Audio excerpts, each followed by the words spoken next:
Welcome back to my channel.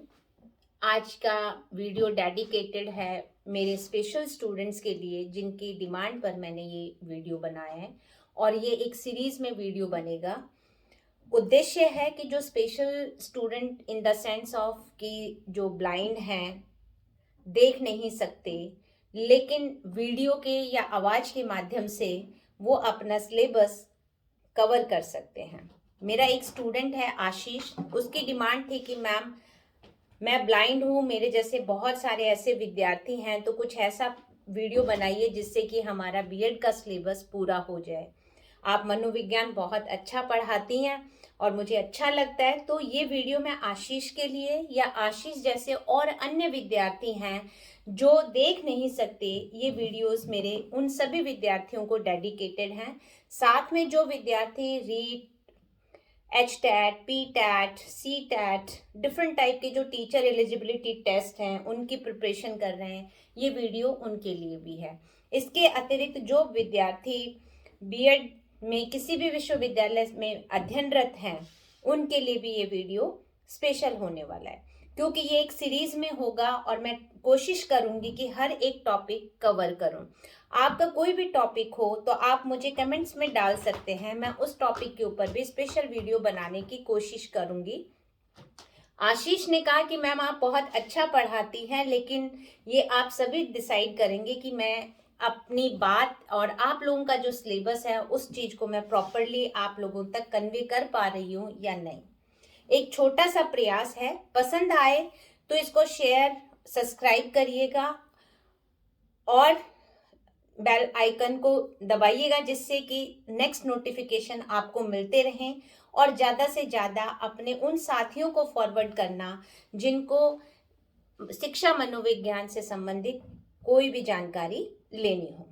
तो आज हम बीएड में सबसे पहला टॉपिक स्टार्ट करते हैं। मैं एक रिवीजन फॉर्म में आप लोगों को कराऊंगी। सबसे पहला टॉपिक लेते हैं और सबसे पहला टॉपिक ये आता है शिक्षा मनोविज्ञान। शिक्षा, आप लोगों ने अन्य विषयों में शिक्षा को पढ़ लिया होगा कि व्हाट इज एन एजुकेशन। अब मैं बात करती हूँ कि व्हाट इज साइकोलॉजी, मनोविज्ञान क्या है। देखिए, मनोविज्ञान आज जिस रूप में पढ़ाया जा रहा है इसका ये रूप नहीं था। ये 4 स्टेजेस से निकल कर आया और आज हमारे पास जो स्टेज है वो एक अंतिम स्टेज है। तो अगर हम देखें चरण दर चरण, यानी कि पहले मनोविज्ञान को क्या समझा गया और बाद में मनोविज्ञान क्या था, किस तरह से आज के मनोविज्ञान की उत्पत्ति हुई, आज हम इसी के ऊपर डिस्कस करेंगे। तो सबसे पहले अगर हम बात करें मनोविज्ञान, तो मनोविज्ञान को सबसे पहले परिभाषित किया गया था कि जो मनोविज्ञान है वो ग्रीक वर्ड साइकिक से लिया गया है और इसका अर्थ है स्टडी ऑफ द सोल, यानी कि प्रारंभ में जिस अवस्था में मनोविज्ञान को लिया गया उनके लिए ये कहा गया कि ये आत्मा का अध्ययन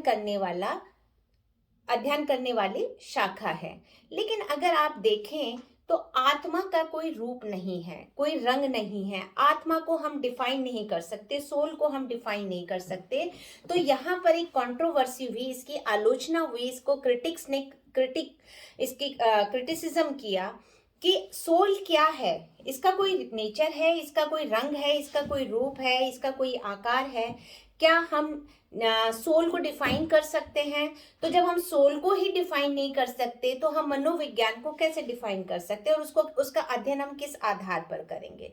तो यहीं पर इसकी आलोचना हुई और यही आलोचना होते होते दूसरा जो व्यू आया वो दार्शनिकों का आया। देखिए, कोई भी मनोवैज्ञानिक प्रत्यक्ष रूप से मनोवैज्ञानिक नहीं था। जब मनोविज्ञान की उत्पत्ति हुई तो दार्शनिकों में से एक समूह एक ऐसा था जो मनोविज्ञान को एक शाखा के रूप में या मनोविज्ञान को अध्ययन कर रहा था, और इस स्टेज में आकर उन्होंने इसको डिफाइन किया कि जो साइकोलॉजी है वो वही 2 शब्दों से बनकर मिला है, साइकिक प्लस लोगस, और साइकिक का अर्थ यहाँ पर लिया गया माइंड से, सोल ऑफ माइंड, या ये कहा जाए स्टडी ऑफ द माइंड।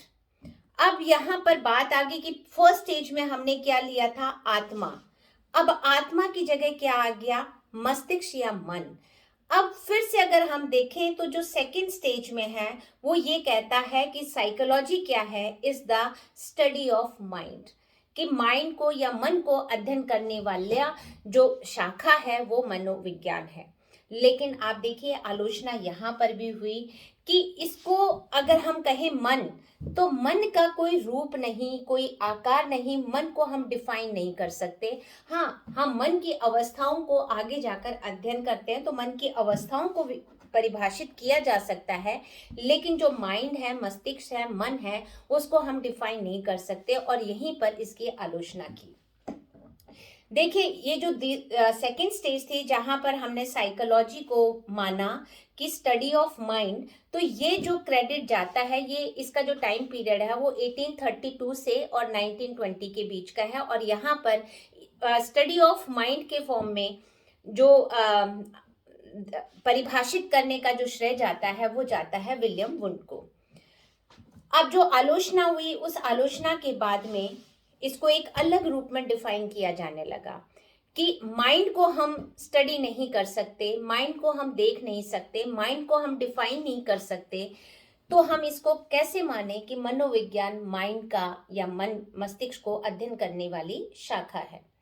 अब देखिए कि इसमें कुछ साइकोलॉजिस्ट ने, जैसे विलियम जेम्स 1890 के अंदर, एडवर्ड टिचनर, इन सभी ने इसको मतलब इसकी जो व्याख्या करी वो इस तरह से करी कि कौन से माइंड को भाग को हम लेकर चलते हैं, क्योंकि माइंड की 3 अवस्थाएं हैं। अब उन्होंने मनोविज्ञान को बोला कि मनोविज्ञान चेतना का विज्ञान है, यानी कि चेतन मन का अध्ययन करने वाला, या ये कहा जाए कि psychology is the study of consciousness, कि चेतना को या चेतन मन को अध्ययन करने वाली शाखा मनोविज्ञान है। अब देखिए कि अगर हम बात करें कि जो चेतन मन है या चेतना है वो क्या है, ये केवल क्या है कि हमारी वर्तमान सिचुएशन, प्रेजेंट में हम कितने अवेयर हैं, इसी को ही हमारा जो कॉन्शियसनेस है वो डिफाइन करता है, चेतन मन उसको डिफाइन करता है। लेकिन अगर हम देखें तो ऐसा नहीं है कि जैसे जैसे हमारा सिचुएशन चेंज होती है तो हमारा बिहेवियर भी चेंज होता है, बिहेवियर भी चेंज होता है तो हमारी स्टेट ऑफ माइंड भी चेंज होती है। तो यहाँ पर ये माना गया कि जो साइकोलॉजी है इसकी फिर से आलोचना हुई, क्योंकि यहाँ पर केवल एक एस्पेक्ट को ही लिया गया, और वो एस्पेक्ट क्या था कि केवल चेतन मन के रूप में मनोविज्ञान को परिभाषित किया गया कि मनोविज्ञान जो है वो चेतन मन का अध्ययन करने वाली शाखा है या चेतन मन को अध्ययन करने वाला विज्ञान है। अब देखिए कि इसके अतिरिक्त केवल चेतन मन नहीं है, जैसे सिगमंड फ्राइड ने हमारे मन की 3 अवस्थाएं बताई, चेतन, अर्धचेतन और अचेतन, कॉन्शियस, सबकॉन्शियस और अनकॉन्शियस माइंड। यहाँ आलोचकों ने क्या किया कि ये कहा कि केवल हम एक भाग को लेकर चल रहे हैं, और वो भाग क्या है, चेतन मन। अब बाकी के जो 2 अवस्थाएं रह गई, अनकॉन्शियस और सबकॉन्शियस माइंड, वो यहाँ पर इग्नोर हो गई। जब वो यहाँ पर इग्नोर हो गई तो इसका मतलब है कि मनोविज्ञान में हम पूरे मन का अध्ययन, पूरे अवस्थाओं का अध्ययन नहीं कर पा रहे, तो ये अधूरा है, और इसीलिए यहाँ पर चौथी अवस्था, या ये कहा जाए कि चौथी स्टेज आती है। और चौथे स्टेज में जो मनोविज्ञान है उसको जो डिफाइन किया गया, वो डिफाइन किया गया फर्स्ट टाइम कि इसको एक साइंस के रूप में सबसे पहले तो लिया गया कि मनोविज्ञान एक विज्ञान है। इससे पहले क्या था, study of mind, study of soul, study of consciousness. तो यहाँ पर हम स्टडी का बात कर रहे थे, अध्ययन की बात कर रहे थे, लेकिन चौथी अवस्था में आते आते इसको पहली बात तो विज्ञान कहा जाने लगा। इसको वर्ड यूज किया गया यहाँ पे, सबसे पहले स्टडी की जगह पे यहाँ पे शब्द का प्रयोग किया गया साइंस, विज्ञान। और ये जो वर्ड साइंस है ये फर्स्ट टाइम यहाँ पर रिप्लेस हुआ, और यहाँ कॉन्शियसनेस को लेकर नहीं हुआ, बल्कि ये हुआ कि हमारा जो व्यवहार है वो केवल कॉन्शियसनेस की वजह से नहीं है, चेतन मन की वजह से नहीं है, बल्कि हमारा जो व्यवहार है वो हमारी तीनों अवस्थाओं, तीनों सबकॉन्शियस एंड अनकॉन्शियस माइंड, इन तीनों की वजह से हम जो व्यवहार करते हैं उस व्यवहार को अध्ययन करने वाला जो विज्ञान है वही मनोविज्ञान है। और इस शब्द को प्रयोग करने के लिए सबसे पहले विलियम मैकडूगल्स ने साइंस शब्द का प्रयोग किया कि जो मनोविज्ञान है वो एक विज्ञान है। और अगर हम देखें विलियम मैकडूगल की एक डेफिनेशन है कि psychology is a science which aims to give us better understanding and control of the behavior of the organism as a whole। मैं रिपीट कर रही हूं डेफिनेशन को। Psychology is a science which aims to give us better understanding and control of the behaviour of the organism as a whole. यहाँ पर कहने का तात्पर्य यह है मैकडूगल का कि मनोविज्ञान वह विज्ञान है, या ये कहा जाए कि मनोविज्ञान विज्ञान की वह शाखा है जिसका उद्देश्य उन नियंत्रित व्यवहार के लिए है, या जितने भी हमारे लिविंग ऑर्गेनिजम्स हैं, या ये कहा जाए कि ह्यूमन बींग्स हैं, उनका व्यवहार किस तरह से रिएक्शन करता है, कैसे व्यवहार करता है, उसको स्टडी करने का, उसको अध्ययन करने का जो विज्ञान है वही मनोविज्ञान है। तो यहाँ पर अगर हम देखें मनोविज्ञान को, तो मनोविज्ञान की जो डेफिनेशंस या स्टेजेस हुई वो 4। आज वर्तमान में हम मनोविज्ञान को जो स्टडी कर रहे हैं वो 4 भागों में कर रहे हैं। 4 स्टेजेस इसकी हैं। हिस्ट्री के अगर हिसाब से अगर हम देखें तो पहली जो स्टेज है वो स्टेज नंबर 1 कि हमने मनोविज्ञान को क्या माना, स्टडी ऑफ द सोल। इसकी आलोचना की गई क्योंकि हम आत्मा का कोई रूप नहीं है, कोई रंग नहीं है, कोई आकार नहीं है, हम आत्मा को डिफाइन नहीं कर सकते, आत्मा को कभी किसी ने देखा नहीं है। नंबर 2 कि इसको क्रिटिक्स ने आलोचना करी और फिर ये कहा जाने लगा कि जो मनोविज्ञान है वो क्या है, स्टडी ऑफ माइंड, यानी कि सोल को रिप्लेस कर दिया किसने, माइंड ने, कि मस्तिष्क को अध्ययन करने वाली शाखा ही क्या है, मनोविज्ञान। लेकिन इसकी भी आलोचना हुई क्योंकि हम मन को या मस्तिष्क को भी पूर्ण रूप से नहीं देख सकते, उसको डिफाइन नहीं कर सकते, उसका रूप रंग कैसा है, तो यहाँ पर इसकी आलोचना हुई। तो आते हैं हम थर्ड स्टेज पे कि जो माइंड है वो क्या है, उसकी कॉन्शियसनेस यानी कि उस चेतना के रूप में उसको स्वीकार किया गया और ये कहा गया कि जो मनोविज्ञान है वो चेतना का अध्ययन करने की शाखा, या मनोविज्ञान वह शाखा है जो चेतन मन का अध्ययन करती है। तो केवल चेतना को ही लिया गया, बल्कि कुछ ऐसे हमारे व्यवहार, हमारे ऐसे इमोशंस, हमारे ऐसे अनुभव, हमारे ऐसे एक्सपीरियंसेस होते हैं जो केवल हमारे कॉन्शियस माइंड से प्रभावित नहीं होते बल्कि हमारे अनकॉन्शियस और सबकॉन्शियस माइंड से भी प्रभावित होते हैं। तो जब यहाँ पर सबकॉन्शियस और अनकॉन्शियस माइंड को जब इग्नोर कर दिया गया तो यहाँ पर भी इसको क्रिटिक्स ने क्या कहा कि ये जो परिभाषा है ये अधूरी परिभाषा है, इसकी भी आलोचना की गई। और इस आलोचना के आधार पर बाद में ये कहा गया कि जो मनोविज्ञान है वह विज्ञान है, न कि ये एक शाखा है, बल्कि ये एक विज्ञान के रूप में से स्वीकार किया गया। और विज्ञान क्या है कि जो भी हमारे तीनों अवस्थाएं हैं, चेतन, अर्धचेतन और अचेतन मन, उसके अनुसार जो हमारे व्यवहार में जो परिवर्तन होता है या हमारा जो व्यवहार है उस व्यवहार को अध्ययन करने वाली जो शाखा है या विज्ञान, वही क्या है, मनोविज्ञान है। देखिए 1913 में जेबी वॉटसन, इनको हम व्यवहारवाद का फादर कहते हैं। ये क्वेश्चन बहुत इंपॉर्टेंट है, बहुत बार क्वेश्चन आता है कि व्यवहारवाद के जनक कौन है या फादर पिता कौन है, तो इसका जो आंसर होगा वो होगा जेबी वॉटसन।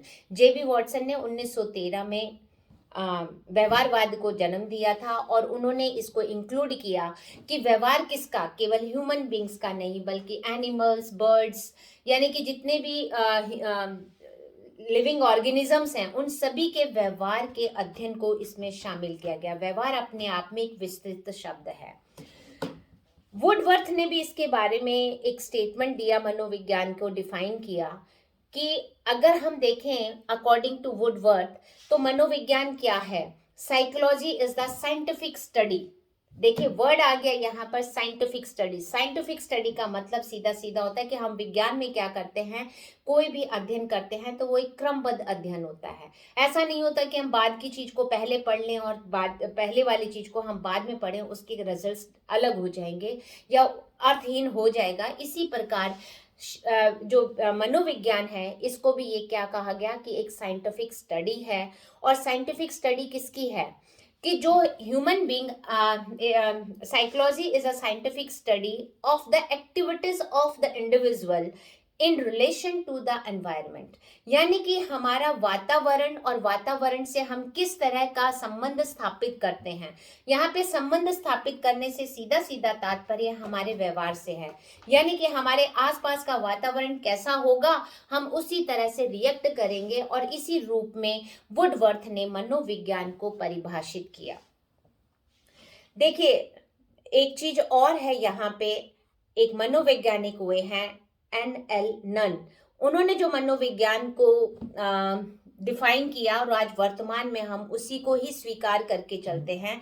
उन्होंने कहा कि psychology today is concern itself with the scientific investigation of behaviour, कि आज भी हम मनोविज्ञान को व्यवहार का विज्ञान या व्यवहार का एक वैज्ञानिक माध्यम से अध्ययन करने का, जांच करने का की शाखा या विज्ञान मानते हैं। तो ये आज भी हम इसी रूप में मनोविज्ञान को लेकर चलते हैं।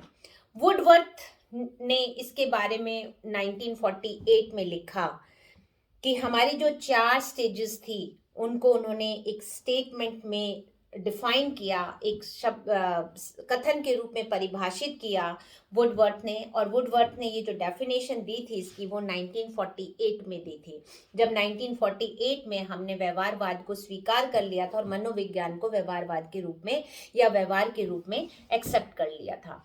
तो वुडवर्थ ने लिखा है कि first psychology lost its soul, क्योंकि हमने फर्स्ट स्टेज में देखा था कि मनोविज्ञान क्या है, आत्मा का अध्ययन करने वाली शाखा। तो वहां पर हमने सबसे पहले अपनी आत्मा को खोया, then its mind. Second stage में हमने क्या लिया था, psychology is the study of mind.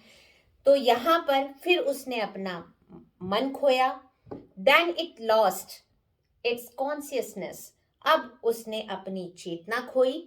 यानी कि थर्ड स्टेज में हमने क्या माना है कि psychology is a study of consciousness, यानी कि तीसरी स्टेज में हमने इसको चेतना माना और हमने चेतना को भी, मनोविज्ञान ने चेतना को भी खो दिया।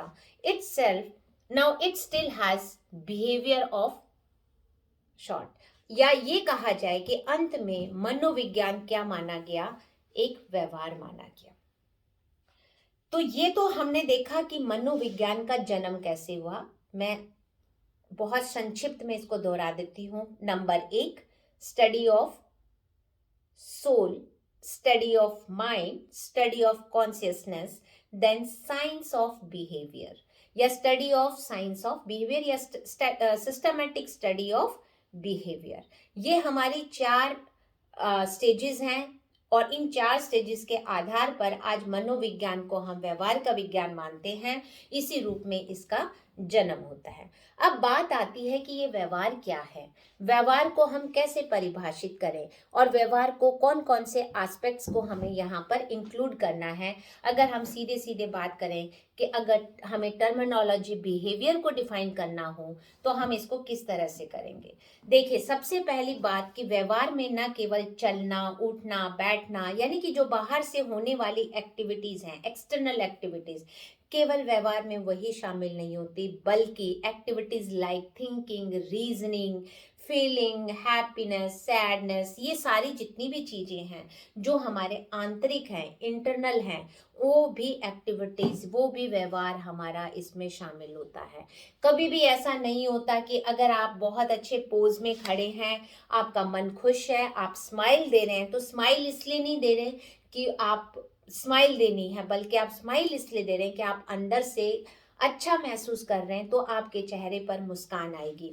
यानी कि हमारा इंटरनल और एक्सटर्नल जो बिहेवियर है वो बिहेवियर का पार्ट है। Not only the external but also the internal behaviour is included in the terminology behaviour. यानी कि व्यवहार के अंदर हम हमारे आंतरिक और बाहरी दोनों को शामिल करते हैं। दूसरी बात इसमें आती है कि हम इसमें व्यवहार के अंदर केवल कॉन्शियस माइंड के द्वारा किया जाने वाला जो रिएक्शन है, यानी कि हमारे चेतन मन के द्वारा किया जाने वाला जो प्रतिक्रिया है या व्यवहार है, केवल उसी का अध्ययन नहीं करते, बल्कि हम हमारे कॉन्शियस, अनकॉन्शियस और सबकॉन्शियस माइंड, यानी कि हमारी तीनों अवस्थाओं से किसी न किसी रूप में हमारा व्यवहार प्रभावित होता है, और इन तीनों को ही इसमें शामिल किया गया है, जो हमारे मेंटल प्रोसेस को लेकर चलते हैं। साथ में इसमें हम इनर और कोवर्ट बिहेवियर, दोनों बिहेवियर की भी बात करते हैं। जो कोवर्ट बिहेवियर है वो हमारा आंतरिक है, और जो इनर है वो हमारा कोवर्ट बिहेवियर हमारा जो है वो इनर थॉट्स हैं हमारे, जो किसी तरह से बाहर निकल कर आते हैं। इसके अलावा अगर हम देखें तो यहाँ पर बिहेवियर अपने आप में एक विस्तृत अवधारणा है। ये कहा जाए कि it is a very wide concept, because हम यहाँ पर केवल ह्यूमन बींग्स के व्यवहार को शामिल नहीं करते, बल्कि हम एनिमल्स, या ये कहा जाए जितने भी जीव जंतु हमारे धरती पर हैं, उन सभी के व्यवहार का अध्ययन करते हैं। और देखिए, मनोविज्ञान के अंदर तो जितने भी एक्सपेरिमेंट्स हुए हैं, जितने भी प्रयोग हुए हैं, वो सभी प्रयोग, जितने भी सिद्धांत बने, जितने भी थ्योरीज बनी हैं, जितने भी लर्निंग लॉज बने हैं, उन सब का एक्सपेरिमेंट कहीं ना कहीं किसी न किसी रूप में किसी एनिमल के ऊपर ही किया गया है। तो उनके व्यवहार को अध्ययन कर कर और उसके जो कंक्लूजन निकाले गए, उनको ह्यूमन बींग्स के ऊपर अप्लाई किया गया। तो यहाँ पर अगर हम ये कहें कि सभी ह्यूमन बींग्स को इंक्लूड करते हुए जितने भी हमारे लिविंग ऑर्गेनिजम्स हैं, जितने भी जीव जंतु धरती पर हैं, उन सभी के व्यवहार के अध्ययन की बात यहाँ पर मनोविज्ञान करता है। आज के लिए इतना ही, कल हम इसमें आगे करेंगे। अगर आपको कहीं पे भी कोई डाउट होता है तो आप मुझे मैसेज छोड़ सकते हैं, और मैसेज के मैं रिप्लाई आपको 100% करूंगी। और मेरी कोशिश रहेगी कि आपका जो महाराजा गंगा सिंह यूनिवर्सिटी और जो अन्य विश्वविद्यालयों का जो पाठ्यक्रम है, उसको विस्तृत रूप से आप लोगों को डेली एक वीडियो के माध्यम से पूरा कराऊं। आज मैं केवल इतना ही रख रही हूँ।